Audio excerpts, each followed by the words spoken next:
Welcome to Cover, and today we're on day 84, and today we're going to begin reading in 1 Samuel chapter number 31. So I hope you have your Bibles ready as we begin here this morning.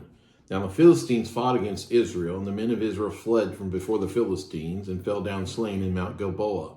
And the Philistines followed hard upon Saul and upon his sons, and the Philistines slew Jonathan and Abinadab and Malchishua, Saul's sons. And the battle went sore against Saul, and the archers hit him, and he was sore wounded of the archers. Then said Saul unto his armor-bearer, Draw thy sword, and thrust me through therewith, lest these uncircumcised come and thrust me through, and abuse me. But his armor-bearer would not, for he was sore afraid. Therefore Saul took a sword and fell upon it. And when his armor-bearer saw that Saul was dead, he fell likewise upon his sword and died with him. So Saul died, and his 3 sons, and his armor-bearer, and all his men that same day together. And when the men of Israel that were on the other side of the valley, and they that were on the other side Jordan, saw that the men of Israel fled, and that Saul and his sons were dead, they forsook the cities and fled, and the Philistines came and dwelt in them. And it came to pass on the morrow, when the Philistines came to strip the slain, that they found Saul and his 3 sons fallen in Mount Gilboa. And they cut off his head and stripped off his armor and sent into the land of the Philistines around about to publish it in the house of their idols and among the people. And they put his armor in the house of Ashtaroth, and they fastened his body to the wall of Bethshan. And when the inhabitants of Jabesh Gilead heard of that which the Philistines had done to Saul, all the valiant men arose and went all night and took the body of Saul and the bodies of his sons from the walls of Bethshan, and came to Jabesh and burnt them there. And they took their bones and buried them under a tree at Jabesh, and fasted 7 days. 2 Samuel chapter number 1. Now it came to pass after the death of Saul, when David was returned from the slaughter of the Amalekites, and David had abode 2 days in Ziklag, it came even to pass on the 3rd day that, behold, a man came out of the camp from Saul with his clothes rent, and earth upon his head. And so it was, when he came to David, that he fell to the earth and did obeisance. And David said unto him, From whence comest thou? And he said unto him, Out of the camp of Israel am I escaped. And David said unto him, How went the matter? I pray thee, tell me. And he answered, That the people are fled from the battle, and many of the people are fallen and dead, and Saul and Jonathan his son are dead also. And David said unto the young man that told him, How knowest thou that Saul and Jonathan his son be dead? And the young man that told him said, As I happened by chance upon Mount Gilboa, behold, Saul leaned upon his spear, and lo, the chariots and horsemen followed hard after him. And when he looked behind him, he saw me and called unto me. And I answered, Here am I. And he said unto me, Who art thou? And I answered him, I am an Amalekite.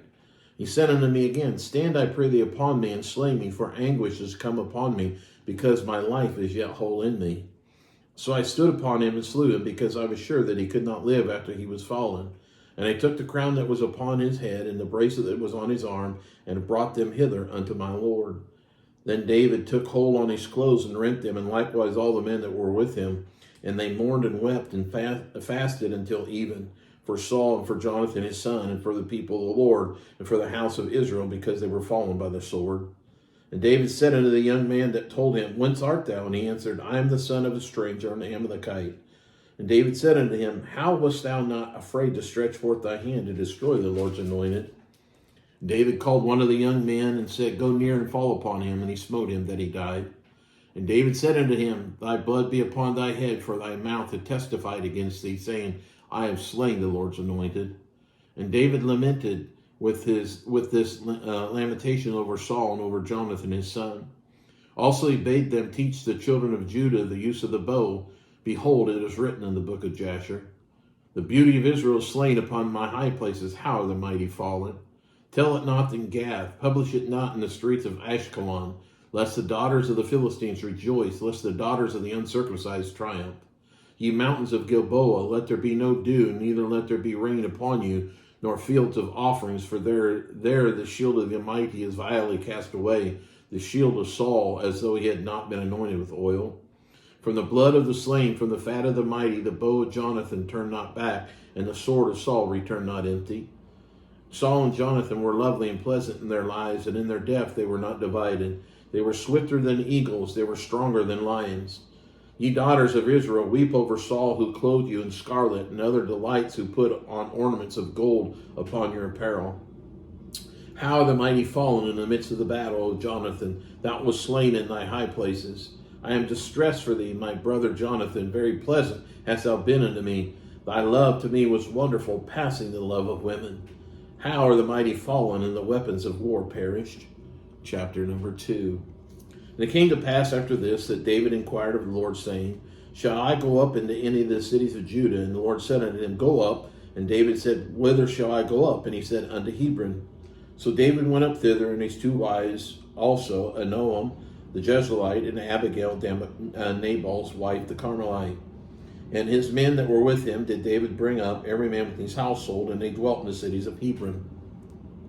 And the men of Judah came, and there they anointed David king over the house of Judah. And they told David, saying that the men of Jabesh Gilead were they that buried Saul. And David sent messengers unto the men of Jabesh Gilead, and said unto them, Blessed be ye of the Lord, that ye have showed this kindness unto your Lord, even unto Saul, and have buried him. And now the Lord showed kindness and truth unto you, and I also requite you this kindness, because you have done this thing. Therefore now let your hands be strengthened, and be ye valiant, for your master Saul is dead, and also the house of Judah had anointed me king over them. But Abner, the son of Ner, captain of Saul's host, took Ishbosheth, the son of Saul, and brought him over to Mahanaim, and made him king over Gilead, and over the Asherites, and over Jezreel, and over Ephraim, and over Benjamin, and over all Israel. Ishbosheth, Saul's son, was 40 years old when he began to reign over Israel, and he reigned 2 years, but the house of Judah followed David. And the time that David was king in Hebron over the house of Judah was 7 years and 6 months. And Abner, the son of Ner, and the servants of Ishbosheth, the son of Saul, went out from Mahanaim to Gibeon. And Joab, the son of Zeruiah, and the servants of David went out and met together by the pool of Gibeon, and they sat down, the one on the one side of the pool, and the other on the other side of the pool. And Abner said to Joab, Let the young men now arise and play before us. And Joab said, Let them arise. Then there arose and went over by number 12 of Benjamin, which pertained to Ishbosheth, the son of Saul, and 12 of the servants of David. And they caught every one his fellow by his head, and thrust his sword in his fellow's side. So they fell down together, wherefore that place was called Helkath-Hazarim, which is in Gibeon. And there was a very sore battle that day, and Abner was beaten, and the men of Israel before the servants of David. And there were 3 sons of Zeruiah there, Joab, and Abishai, and Asahel. And Asahel was light of foot as a wild roe. And Asahel pursued after Abner, and in going he turned not to the right hand nor to the left from following Abner.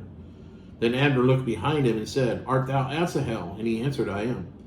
And Abner said unto him, Turn thee aside to the right hand or to the left, and lay thee hold on one of the young men, and take thee his armor. But Asahel would not turn aside from following of him. And Abner said again to Asahel, Turn thee aside from following me, wherefore should I smite thee to the ground? How then should I hold up my face to Joab thy brother? Howbeit he refused to turn aside, wherefore Abner, with the hinder end of the spear, smote him under the 5th rib, and the spear came out behind him. And he fell down there and died in the same place. And it came to pass that as many as came to the place where Asahel fell down and died stood still. Joab also and Abishai pursued after Abner, and the sun went down when they were come to the hill of Ammah and life before Giah by the way of the wilderness of Gibeon. And the children of Benjamin gathered themselves together after Abner, and became one troop, and stood on top of the hill. Then Abner called to Joab and said, Shall the sword devour forever? Knowest thou not that it will be bitterness in the latter end? How long shall it be then, ere thou bid the people return from following their brethren? And Joab said, As God liveth, unless thou hast spoken surely, then in the morning the people had gone up, every one from following his brother. So Joab blew a trumpet, and all the people stood still, and pursued after Israel no more, neither fought they any more. And Abner and his men walked all that night through the plain, and passed over Jordan, and went through Bithron, and they came to Mahanaim.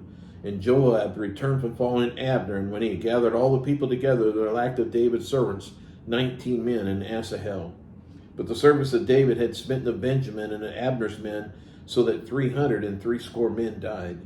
And they took up Asahel and buried him in the sepulchre of his father, which was in Bethlehem. And Joab and his men went all night, and they came to Hebron at the break of day.